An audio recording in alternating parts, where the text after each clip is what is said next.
स्थापकाय च धर्मस्य सर्वधर्मस्वरूपिणे अवतारवरिष्ठाय रामकृष्णाय ते नमः। जननीं शारदां देवीं रामकृष्णं जगद्गुरुं पादपद्मे तयो श्रित्वा प्रणमामि मुहुर्मुहुः। नमः श्रीयतिराजाय विवेकानन्दसूरे सच्चित्सुखस्वरूपाय स्वामिने तापहारिणे।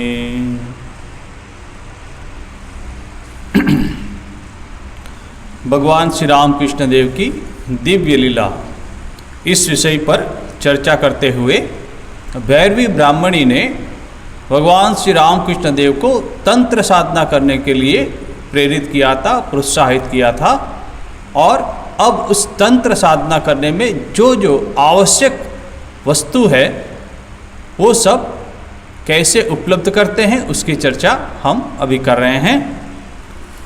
पंचमुंडों के द्वारा आसन निर्माण तथा 64 तंत्रों में वर्णित समस्त साधनों का अनुष्ठान, इसकी चर्चा आप लोग अब करेंगे। तंत्र साधना की आवश्यक भिन्न भिन्न सामग्रियों का संग्रह कर उनके प्रयोग संबंधी उपदेश प्रदान करती हुई प्रज्ञा संपन्न कार्यकुशल ब्राह्मणी उनकी सहायता के लिए विशेष प्रयत्न करने लगी। जिसकी श्री रामकृष्ण देव की सहायता के लिए उन्होंने बड़े प्रयत्न से गंगाहीन प्रदेश से नरमुंड, मनुष्य का जो मुंड है वो आदि पंच प्राणियों के मुंड, बाकी अन्य प्राणियों के मुंड वो एकत्र कर रही है। पंच प्राणियों के मुंड मंगवाए और मंदिर के बगीचे के उत्तर सीमांत में, दक्षिणेश्वर काली मंदिर जो है उसकी उत्तर की दिशाओं में अवस्थित बिल्व वृक्ष के नीचे, वहाँ एक विशाल बिल्व वृक्ष था, उसके नीचे तथा श्री रामकृष्ण देव के द्वारा अपने ही हाथ से लगाई हुई, श्री रामकृष्ण देव पहले जब साधना कर रहे थे तब अपने ही हाथों से पंचवटी बनाई थी। 5 प्रकार के वृक्ष उसमें लगाए थे पंचवटी। तो अपने ही हाथों से लगाई हुई पंचवटी के नीचे माने 2 जगह पे वेदी बनाई गई, 2 वेदियां बनाई गई। एक कहाँ बिल्व वृक्ष के नीचे उत्तर की तरफ और पंचवटी के नीचे 2 प्रकार की वेदियां नरमुंड से बनाई गई और अन्य प्राणियों के 5 मुंड से। तो ये 2 वेदियां क्यों बनाई गई उसके के विशेष कारण है। साधारणतया पंचमुंड युक्त एक आसन निर्माण कर साधक वर्ग जप ध्यानादि करते रहते हैं। एक आसन किसमें तंत्र साधना करने के लिए एक आसन निर्माण होता है, उसमें 5 प्रकार के नंड मुंड जो है 5 प्रकार के मुंड, और वहाँ पे साधक वर्ग बैठकर जप आदि किया करते हैं। किंतु श्री रामकृष्ण देव ने इस प्रकार के 2 मुंडासनों की चर्चा हमसे की थी, मगर बोले हमको तो श्री रामकृष्ण देव ने ऐसे कहा था। उन्होंने अपने श्रीमुख से कहा था कि यहाँ 2 जगह पे, एक बिल्व वृक्ष के नीचे और एक पंचवटी में 2 प्रकार के मुंडासन तैयार किए गए थे। उनमें से बिल्व वृक्ष के नीचे 3 नरमुंड, बिल्व वृक्ष के नीचे 3 नरमुंड के द्वारा बनाया गया एक आसन तथा पंचवटी के नीचे की वेदी में, अब जो श्री रामकृष्ण देव ने पंचवटी बनाई थी उसके नीचे की वेदी में 5 प्रकार के जीवों के 5 मुंड गाड़े गए थे, माने जमीन में गाड़े जाते हैं, उसके ऊपर आसन बनाया गया था या आसपास कोई जगह पे। साधन में सिद्ध होने के कुछ दिन पश्चात उन्होंने, मीन्स कि श्री रामकृष्ण देव ने, ये कौन लिख रहे हैं? श्रीमद स्वामी शारदानंद जी महाराज कह रहे हैं कि साधन सिद्ध होने के पश्चात, जब ये साधना कर ली श्री रामकृष्ण देव ने, उसके बाद उन्होंने क्या किया इस आसन का? कहते हैं उन्होंने उन मुंड को गंगा जी में फेंक कर, अंदर से जहाँ भी गाड़े गए थे वहाँ से रखे हुए थे, वहाँ से गंगा जी में फेंक कर दोनों आसनों को तोड़ डाला था। जिस आसन के ऊपर बैठ के जो साधना की गई थी, नरमुंड को प्रवाहित कर दिया, और आसन जो बनाया गया था किसी द्वारा, उसको भी उन्होंने ध्वंस कर दिया, तोड़ दिया। साधना में त्रिमुंड आसन प्रशस्त माने जाने के कारण, तंत्र साधना में ऐसा है कि त्रिमुंड आसन प्रशस्त माने जाने के कारण, अथवा यह मानकर कि उस समय बिल्व वृक्ष के नीचे का स्थान अत्यंत निर्जन करने से विशेष, माने बिल्व वृक्ष का जो स्थान था वो अत्यंत निर्जन, और निर्जन स्थान में ही साधना की जाती है, इसके कारण अत्यंत निर्जन करने से विशेष क्रिया के अनुष्ठान के लिए वहाँ सुविधा प्राप्त हो सकेगी, कि जब साधना होती तो कोई उसको खलेल न पहुँचे, तो इसके कारण वहाँ पे बनाया था बिल्व वृक्ष के नीचे।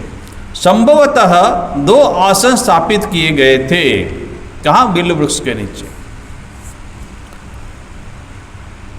यह भी हो सकता है कि बिल्व वृक्ष के समीप कंपनी का दारूखाना विद्यमान था।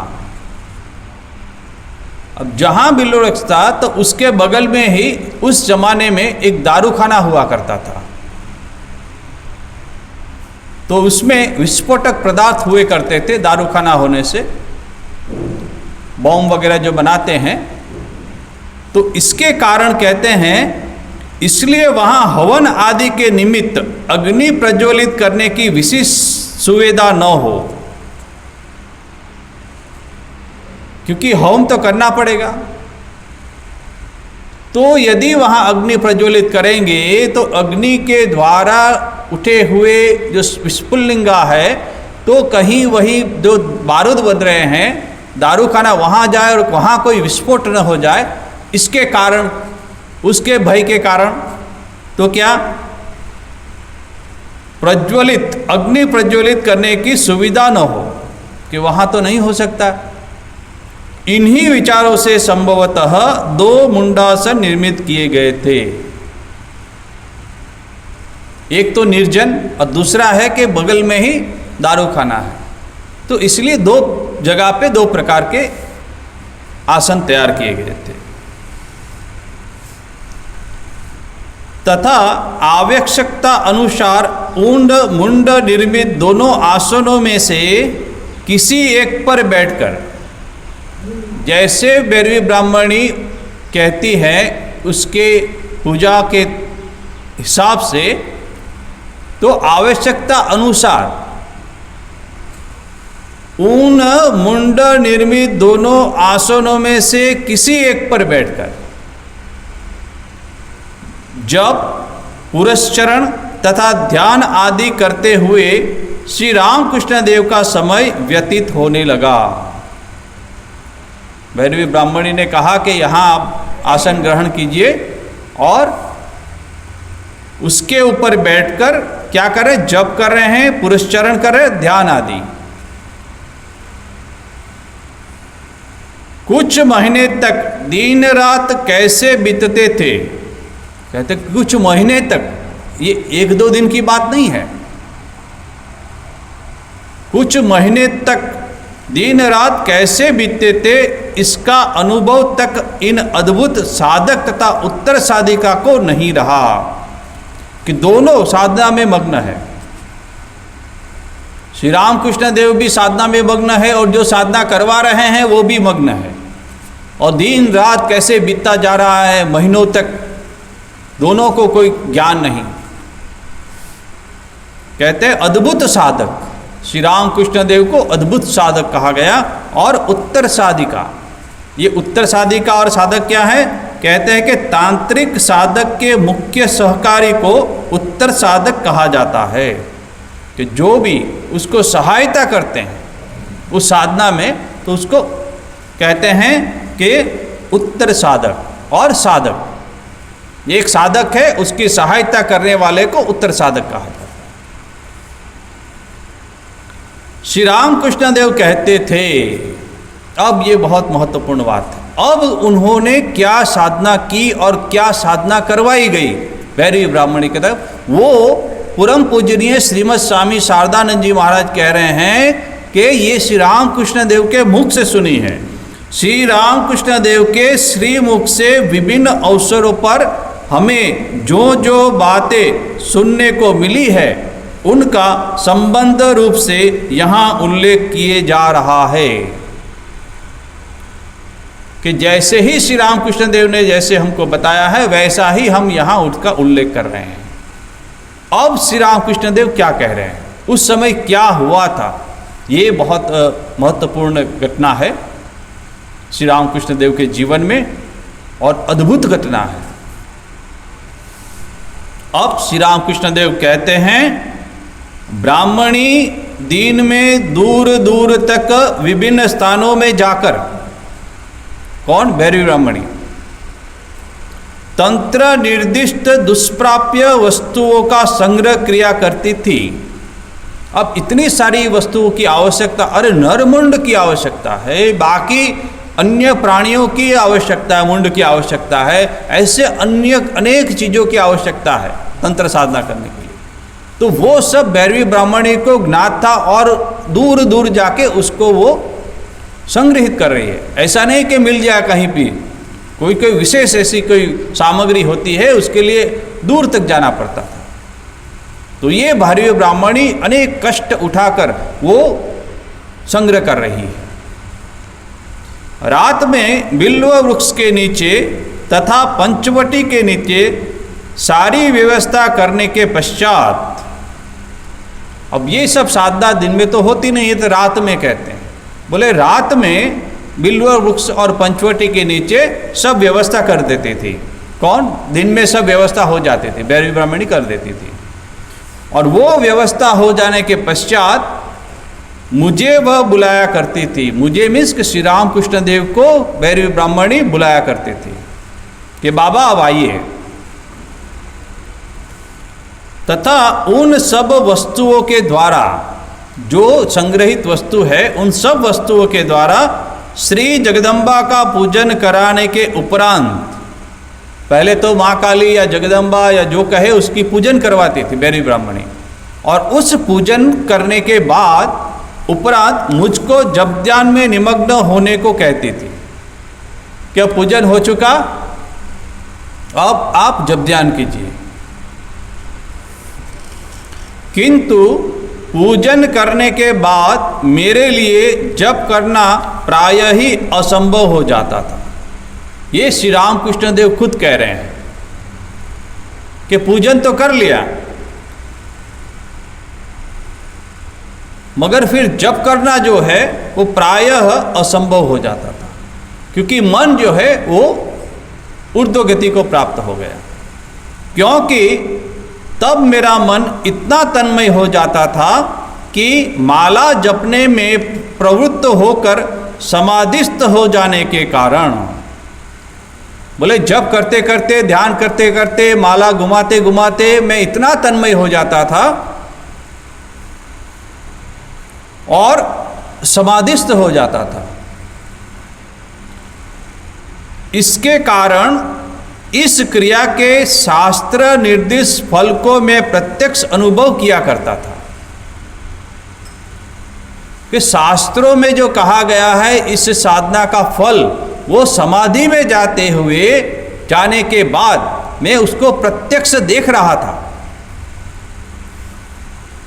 इस तरह एक के बाद दूसरा दर्शन, जैसे जैसे वो समाधि में है तो एक के बाद दूसरा दर्शन, अनुभव के अनंतर अनुभव, माने एक दर्शन हुए फिर दूसरे दर्शन, एक अनुभव हुआ फिर दूसरा अनुभव, ऐसा करते एक के बाद दूसरा दर्शन, अनुभव के अनंतर अनुभव प्राप्त कर मैंने न जाने उस समय कितने अद्भुत अद्भुत दर्शन किए। ये श्री रामकृष्ण देव कह रहे हैं। बोले समय बीतता जा रहा है, एक के बाद अनुभव हो रहा है, न जाने कितने, उसकी कोई गिनती ही नहीं है, अलौकिक दर्शन उनको हो रहे हैं जिनकी कोई सीमा नहीं है।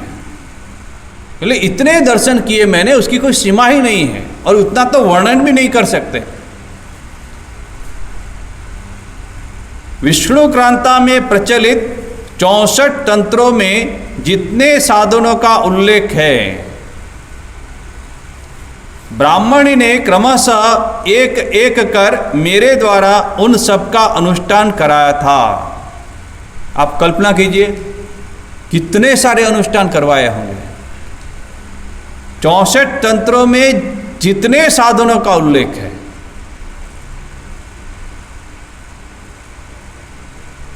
तो ये जो साधन पथ जो है, ये साधन जो श्री रामकृष्ण देव ने अपने जीवन में किए हैं, उनका जो वर्णन है वो अद्भुत है। ऐसा वर्णन और ऐसी माहिती और बहुत कम अवतारों में मिलती है।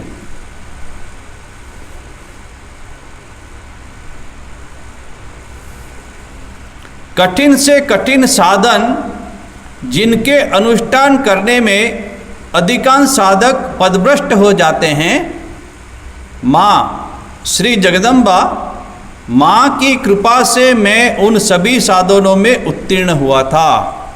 ये श्री रामकृष्ण देव कहते हैं कि तंत्र साधना में ऐसे ऐसे साधना, कठिन साधना है, वो सामान्य साधक उसको कर ही नहीं पाते, पदभ्रष्ट हो जाते हैं।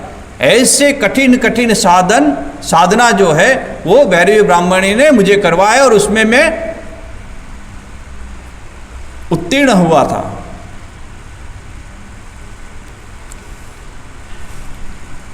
स्त्रियों के संबंध में देवी ज्ञान की सिद्धि। अब दूसरी एक साधना करवा रहे हैं। एक दिन मैंने देखा कि श्री रामकृष्ण देव खुद कह रहे हैं, अभी ये सब श्री रामकृष्ण देव की वाणी है जो श्रीमद् शारदानंद जी महाराज ने सुनी। एक दिन मैंने देखा कि ब्राह्मणी रात में कहीं से एक पूर्ण युवती सुंदर रमणी को बुला लाई है। बोले एक सुंदर स्त्री को वो बुला लाई है, तथा पूजन का आयोजन करने के पश्चात रमणी को ले आई, पूजन भी हो रहा है, पूजन खत्म हो गया, तब आयोजन करने के पश्चात उसे विवस्त्र करके देवी के आसन पर बैठाकर मुझसे कह रही है। अब जो ये युवती है उसको बोलो कि विवस्त्र हो जाओ, और विवस्त्र होने के बाद उसको कह रहे हैं एक आसन के ऊपर विराजित हो उस युवती को। और उसके बाद भैरवी ब्राह्मणी श्री रामकृष्ण देव को क्या कह रही हैं? कहते हैं कि बाबा देवी बोध से इनका पूजन करो। बोले ये जो रमणी है उसमें देवी बोध, माता का बोध, जगदम्बा का बोध करके, भावना करके उसका पूजन करो। पूजन समाप्त होने के बाद उसने कहा, पूजन तो कर दिया, वो तो दूर से हुआ, मगर अब भैरवी ब्राह्मणी और एक आदेश दे रही है श्री रामकृष्ण देव को। वो कह रही हैं, बाबा साक्षात जगज्जननी ज्ञान से इनकी गोद में बैठकर तन्मय हो जप करो। देखिए बाबा साक्षात जगज्जननी इसमें देखो और उसमें गोद में बैठ जाओ। विवस्त्र नारी के गोद में बैठ जाओ और जप करो, ऐसा आदेश भैरवी ब्राह्मणी श्री रामकृष्ण देव को कह दे रही है। तब मैं श्री रामकृष्ण देव के पूजन तक तो ठीक था, मगर अब तो उसकी गोद में बैठने के लिए भैरवी ब्राह्मणी आदेश दे रही है। तब मैं आतंकित होकर रोता हुआ माँ से, माँ मीन्स के जगदम्बा से, माँ काली से, आतंकित होकर रोता हुआ माँ से कहने लगा, माँ अपने शरणागत बालक को यह कैसी आज्ञा दे रही है? क्योंकि ये तंत्र साधना को माँ ने ही करवा रही है, माँ जगदम्बा ही करवा रही है भैरवी ब्राह्मणी के द्वारा, और उनका उद्देश्य भी कुछ दूसरा ही है, वो बाद में हम लोग देखेंगे। तो श्री राम कृष्ण देव ऐसी आज्ञा मिलने से माँ जगदम्बा से प्रार्थना कर रहे हैं, माँ अपने शरणागत बालक को यह कैसी आज्ञा दे रही है? तेरे इस दुर्बल संतान के लिए इस प्रकार दुस्साहस करने की सामर्थ्य कहाँ है? बोले, माँ मैं तो एक बालक हूँ और मेरे में इतना साहस कहाँ कि एक विवस्त्र स्त्री के गोद में बैठ के मैं जप करूं। ऐसा कहते ही श्री रामकृष्ण देव ने जैसे ही श्री माँ जगदम्बा को प्रार्थना की, ऐसा कहते ही क्या हुआ? कहते हैं, ऐसा कहते ही दिव्य शक्ति से मेरा हृदय पूर्ण हो उठा। कहीं से एक दिव्य शक्ति आ गई, माँ काली ने शक्ति दी श्री रामकृष्ण देव को, और क्या कहा? ऐसा कहते ही दिव्य शक्ति से मेरा हृदय पूर्ण हो उठा तथा देवाविष्ट की भांति मैं क्या कर रहा हूं, कोई आदेश दे रहा है, भाव विभोर हो गए, और मैं क्या कर रहा हूं वो भी उनको ज्ञान नहीं रहा। श्री रामकृष्ण देव एक दिव्य शक्ति से प्रेरित होकर भावाविष की भांति मैं क्या कर रहा हूं, यह सम्यक रूप से समझे बिना ही, बोले मैं क्या करूं, समझे बिना ही मैं क्या कर रहा हूं, मंत्रोच्चारण करता हुआ उस युवती के गोद में बैठकर समाधिस्थ हो गया। एक देवी शक्ति से प्रेरित होके श्री रामकृष्ण देव खुद नहीं समझ पा रहे कि मैं क्या कर रहा हूं, और वो मंत्र उच्चारण करते करते आगे बढ़े और उस नारी के जो स्त्री है, रमणी है, उसकी गोद में जाके बैठ गए और बैठकर समाधिस्थ हो गए। तदंतर जब मुझे बाह्य चेतना आई, अब कितने समय तक वो बैठे रहे वो ज्ञान ही नहीं है, वो तो समाधि में मग्न है, और जब समाधि से उनका मन जब नीचे आया, तब बाह्य चेतना जब आई, तब ब्राह्मणी बोली, क्या कह रहे हैं? बाबा क्रिया पूर्ण हो चुकी है। बाबा मीन्स श्री रामकृष्ण देव, बाबा क्रिया पूर्ण हो चुकी है। दूसरे लोग इस अवस्था में प्रयत्न पूर्वक धैर्य धारण कर कुछ देर तक, कोई एक सामान्य साधक यदि इस साधना को करे तो क्या होता है? प्रयत्न पूर्वक धैर्य धारण कर, प्रयत्न पूर्वक धैर्य धारण कर कुछ देर तक केवल जप करने के पश्चात विरत हो जाते हैं। तुम एकदम शरीर की सुध भूलकर समाधिस्थ हो गए। बोले तुम तो एकदम बैठते ही समाधिस्थ हो गए, तुमको तो बाह्य ज्ञान ही नहीं रहा। तब श्री रामकृष्ण जब ये सुनते हैं तो बहुत ही आनंदित होते हैं, कहते हैं यह सुनकर मैं आश्वस्त हुआ तथा परीक्षा में उत्तीर्ण होने के निमित्त कि ये माँ भवतारिणी, माँ काली मेरे द्वारा ये परीक्षा करा रही थी कि इस विषम परिस्थिति में मैं कैसे आचरण करूं, और माँ की दिव्य शक्ति के द्वारा और दिव्य शक्ति से प्रेरित होकर मैं उनकी गोद में बैठ गया और समाधिस्थ हो गया। तो ये जो परीक्षा थी उसमें मैं उत्तीर्ण होने के निमित्त कृतज्ञतापूर्ण हृदय से माँ को, मीन्स के श्री जगदम्बा को बारंबार प्रणाम करने लगा। श्री राम कृष्ण देव माँ काली को, जगदम्बा को बारंबार प्रणाम कर रहे हैं कि माँ मैंने ये साधना की, उसमें तुमने मेरी सहायता की, तुमने मेरी रक्षा की, और इस परीक्षा की घड़ी में मैं उत्तीर्ण हो गया। इसलिए श्री राम कृष्ण देव माँ भवतारिणी को बार बार प्रणाम कर रहे हैं। ऐसी अद्भुत घटना श्री राम कृष्ण देव के जीवन में घटित हुई थी, और ऐसी घटना हम बहुत ही कम ऐसे साधकों के जीवन में घटित होती है, और उसमें भी सफलता प्राप्त करना ये एकदम विस्मय की बात है। वो अवतार जो आते हैं, इसलिए अवतार वरिष्ठाय भगवान श्री राम कृष्ण देव कहा गया कि कितनी सारी साधना, 64 तंत्रों में जितने साधनों का उल्लेख है वो सब भैरवी ब्राह्मणी ने करवाया। अन्य साधना भी करवाए। श्री राम कृष्ण देव बाद में कहेंगे वो बाकी साधना तो मुझे स्मरण भी नहीं है, और कैसे कैसे अद्भुत अद्भुत दर्शन हुए थे।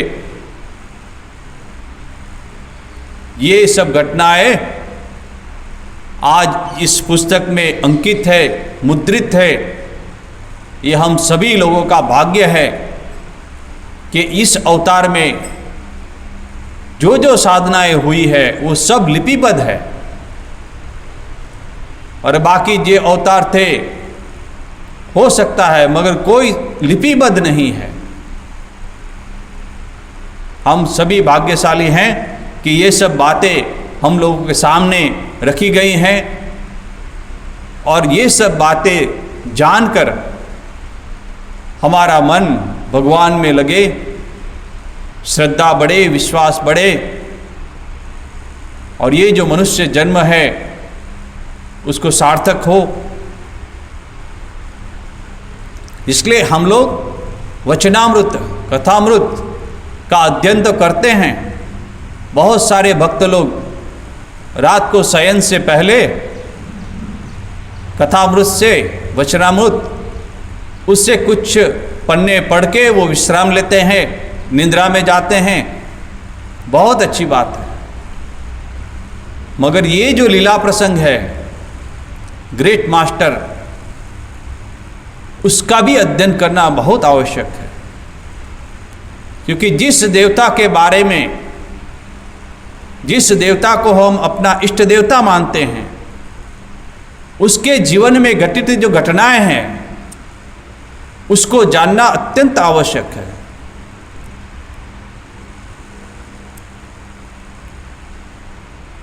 जैसे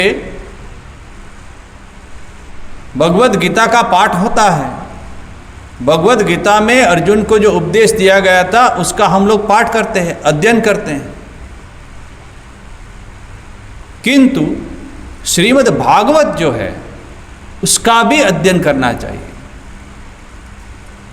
श्रीमद् भागवत में भगवान श्री कृष्ण की जीवनी है, उनकी लीलाएं हैं, और भगवान श्री कृष्ण ने जो उपदेश दिए थे वो श्रीमद् गीता में है। ठीक वैसे ही वचनामृत जो है उसमें भगवान श्री राम कृष्ण देव ने जो उपदेश दिए थे उसका संकलन है, महेंद्रनाथ गुप्त द्वारा रचित उनके उपदेश का संकलन है, जैसे गीता। और ये जो भागवत है इसमें श्री कृष्ण की जीवनी है। ठीक वैसे ही लीला प्रसंग में भगवान श्री रामकृष्ण देव की जीवनी है। तो इसका अध्ययन भी हम सभी भक्तों को करना चाहिए। हमको विदित हो कि श्री राम कृष्ण देव के जीवन में क्या क्या घटना घटित हुई थी, उन्होंने कौन कौन सी कठिन से कठिन साधनाएं की थी और कैसे वो उसमें उत्तीर्ण हुए थे और उनको क्यों साधना करनी पड़ी, उनकी आवश्यकता क्या थी और कौन कौन गुरु उनके साधन में सहायता करने के लिए उस समय उपलब्ध थे। ये सब ज्ञान भक्तों को होना चाहिए और वो कहाँ से मिलेगा?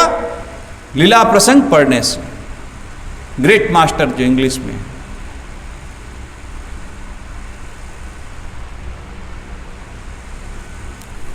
हम फिर आगे बढ़ते हैं। अद्भुत ये तंत्र साधना जो करवाई है भैरवी ब्राह्मणी ने, अद्भुत है। फिर कह रहे हैं श्री रामकृष्ण देव, ये तो हो गई ये घटना, इतनी कठिन साधना, उसमें भी उत्तीर्ण हो गए।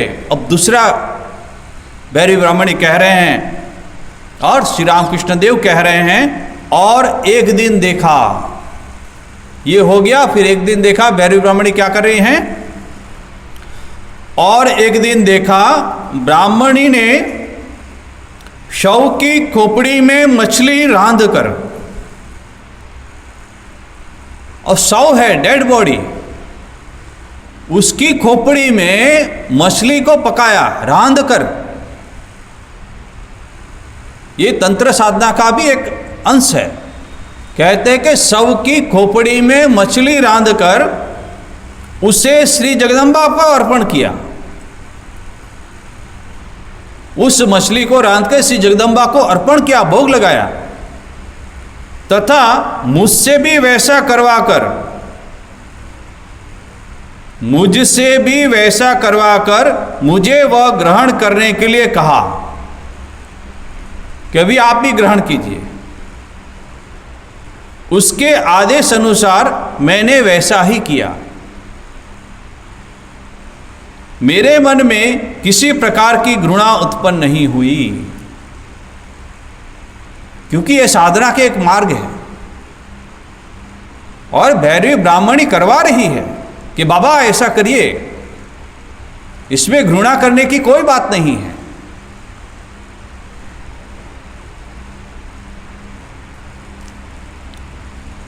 और अधिक कठिन घृणा त्याग। और एक उदाहरण दे रहे हैं, किंतु ये तो बहुत, ये तो सर ठीक है कि भाई कर दिया, मैंने ग्रहण कर लिया, किंतु जिस दिन उसने, किसने? ब्राह्मणी ने, किंतु जिस दिन उसने नर मांस का सड़ा हुआ टुकड़ा, देखिए मनुष्य के शरीर का सड़ा हुआ मांस का टुकड़ा, नर मांस का सड़ा हुआ टुकड़ा लाकर श्री जगदम्बा को अर्पण करने के पश्चात वो भी श्री जगदम्बा को अर्पण किया। उसके बाद मुझे जीभ से उसे स्पर्श करने के लिए कहा। ब्राह्मणी कह रहे कि बाबा, ये जो नर मांस का जो सड़ा हुआ टुकड़ा है मां को मैंने अर्पण किया है, अभी आप इससे जीभ से स्पर्श कीजिए।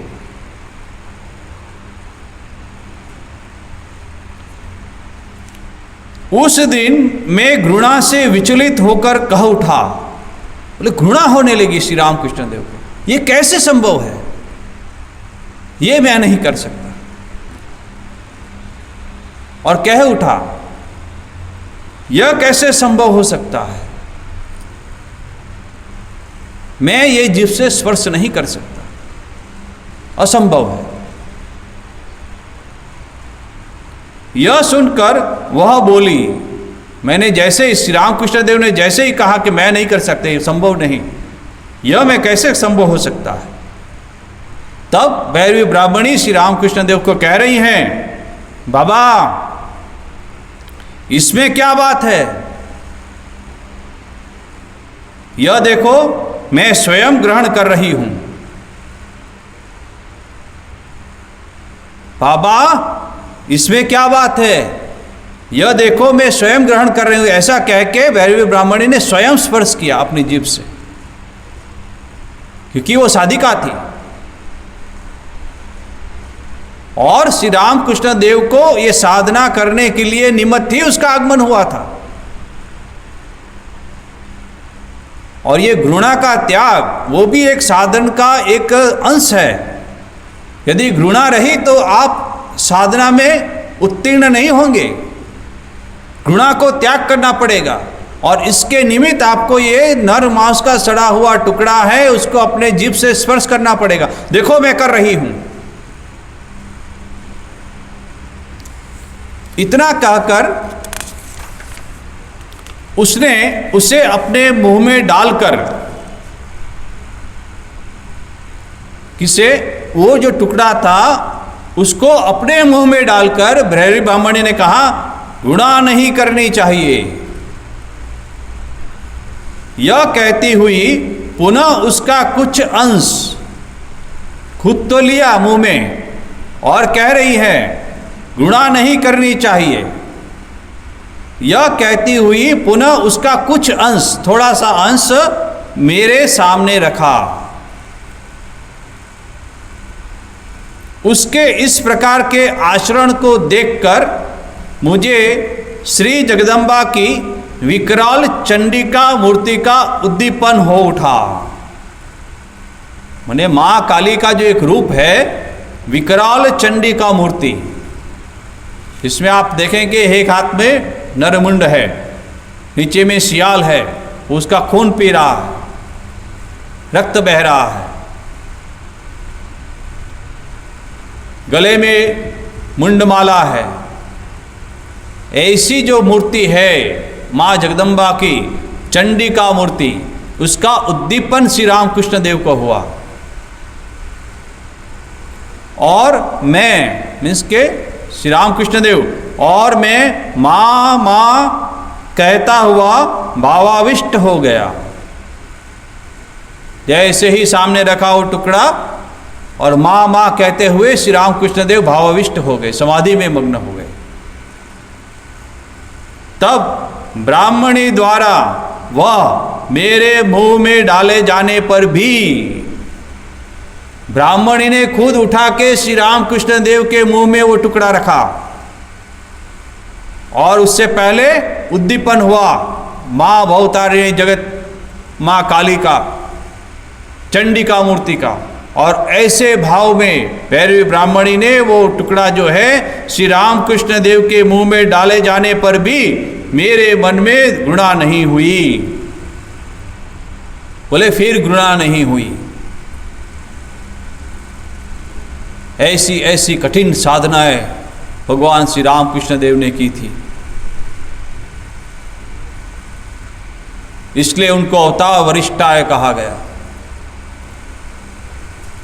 और सामान्य साधक ऐसी साधना करते करते विरत हो जाते थे, असफल होते थे, संभव ही नहीं होता था किसी से। मगर माँ जगदम्बा की कृपा से श्री रामकृष्ण देव उत्तीर्ण हुआ करते थे। और जिस साधना में अनेक अनेक लंबा समय लगने के कारण साधक सफल नहीं हो पाते थे, किंतु श्री रामकृष्ण देव ने सभी साधना अल्प समय में सिद्ध कर दिया, सभी साधना में सिद्धि हासिल की।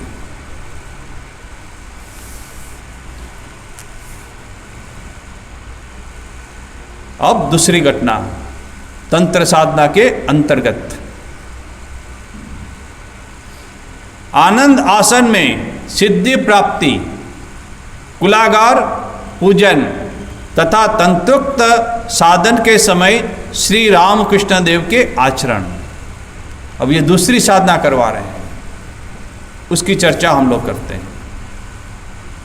इस प्रकार पूर्णाभिषेक क्रिया होते तक ब्राह्मणी ने कितने ही प्रकार के अनुष्ठान मेरे द्वारा कराए थे।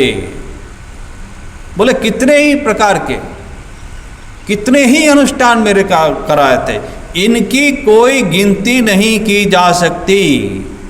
भगवान श्री रामकृष्ण खुद कह रहे हैं, बोले इतनी साधना करवाई है तो इनकी कोई गिनती ही नहीं कर सकती। एक के बाद एक के बाद एक के बाद दूसरी साधना, और एक के बाद अद्भुत दर्शन, फिर अद्भुत दर्शन, फिर अद्भुत दर्शन, ऐसे कितने ही महीनों तक ये चलता रहा। अब वे सारी बातें मुझे स्मरण भी नहीं है। भगवान कहते हैं कि इतनी साधनाएं करवाई, वो अब मेरे स्मरण में भी नहीं है। फिर भी कुछ कुछ जो स्मरण है उनको वो कह रहे हैं, भगवान खुद कह रहे हैं। किंतु मुझे स्मरण है, मुझे स्मरण है, बाकी की भूल गया हूं, मगर मुझे और एक बात स्मरण है।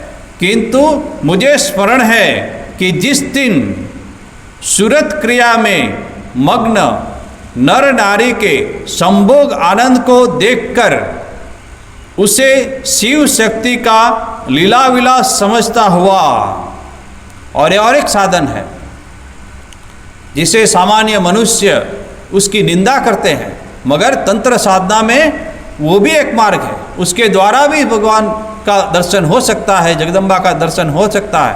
ऐसी ऐसी कठिन साधना, कहते हैं सूरत क्रीड़ा में मग्न नर नारी के संभोग आनंद को देखकर उसे शिव शक्ति माने भगवान शंकर और पार्वती शिव शक्ति का लीला विलास समझता हुआ मैं मुग्ध तथा समाधिस्थ हो गया था। उसमें भी भगवान पवित्रता देखते हैं। सामान्य मनुष्य जिसकी निंदा करते हैं, अपवित्र मानते हैं, उसमें भी ठाकुर कहते हैं शिव शक्ति का लीला विलास है, तो और समाधि मग्न हो गए। उस दिन मेरी बाह्य चेतना के उदय होने पर ब्राह्मणी ने कहा, जैसे ही वो देखा उन्होंने और समाधिस्थ हो गए, और कितनी देर तक समाधि में मग्न रहे कौन कहने जाएगा, मगर जब बाह्य चेतना आई, समाधि से वापस लौटे, तब ब्राह्मणी ने श्री राम कृष्ण देव को कहा, बाबा अब तुम आनंद आसन में सिद्ध होकर, तुम सिद्ध हो गए हो, आनंद आसन में सिद्ध होकर दिव्य भाव में प्रतिष्ठित हो चुके हो। एक दिव्य भाव है, उसमें तुम प्रतिष्ठित हो चुके हो। यही इस मत का मीन्स के वीर भाव, इस मत कौन सा भाव है, बोले वीर भाव। यही इस मत का अंतिम साधन है। जो आपने जो सामने देखा और आप समाधिस्थ हो गए, और उसके कारण आनंद आसन में सिद्ध होकर आप दिव्य भाव में प्रतिष्ठित हो गए, यही इस वीर मत का जो है अंतिम साधन है। उसके कुछ दिन उपरांत एक भैरवी को माने और एक स्त्री को और एक भैरवी को 125 रुपया दक्षिणा द्वारा प्रसन्न करने के पश्चात दक्षिणा दी एक साधिका को। उनकी सहायता से काली मंदिर में सम्मुख स्थित मंडप में सबके समक्ष, देखिए कहाँ, काली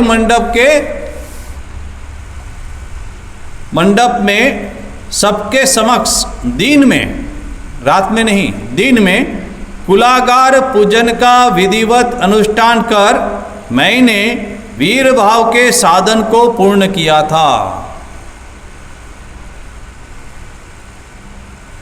दीर्घ काल व्यापी तंत्रोक्त साधना करते समय, दीर्घ काल पहले ही हम कह चुके हैं कि कितने, एक दिन 2 दिन, कितने ही महीनों तक नरमंडु के ऊपर, आसन के ऊपर जब ध्यान श्री रामकृष्ण देव किया करते थे, और दीर्घ काल व्यापी तंत्रोक्त साधना करते समय स्त्री जाति के प्रति मेरा मातृभाव जिस प्रकार अक्षुण्ण था, जितनी भी साधना कही और करी उसमें मातृभाव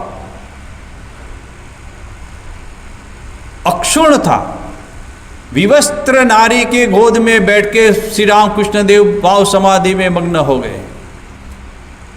मातृभाव, नर मांस का टुकड़ा खाया, चंडिका मूर्ति का भाव आ गया, उद्दीपन हुआ, शव की खोपड़ी में मछली पकाकर जीभ से लगाने को कहा, समाधिस्थ हो गए। और जितनी बार नारी को लेके जो साधना करने की प्रक्रिया है, उसमें हर समय मातृभाव जिस प्रकार अक्षुण्ण था, हर समय हर नारी में जगदम्बा का वास है। जगदम्बा को देखकर उसी प्रकार मैं एक बूंद भी कारण, बूंद मीन्स के जो कारण, कारण क्या है? कहते हैं कि तांत्रिक क्रियाओं में व्यवहृत मद्य, एक मदिरा है, उस मदिरे का नाम है कारण। उसी प्रकार मैं एक बूंद भी कारण ग्रहण नहीं कर सका था। जब भी वो प्रक्रिया किया जाते हैं, साधना किया जाता है, तो बीच बीच में उस कारण का आचमन किया जाता है। श्री रामकृष्ण देव कहते हैं कि एक बार भी मैंने उसका ग्रहण नहीं किया। कारण के केवल नाम या गंध से ही, एक बार यदि भैरवी ब्राह्मण ने कारण का नाम ले लिया और उसका जो गंध से ही जगत कारण की उपलब्धि कर मैं विवल हो जाता था। तथा योनि शब्द को सुनते ही जगत योनि का उद्दीपन होने के कारण मैं समाधिस्थ हो जाता था।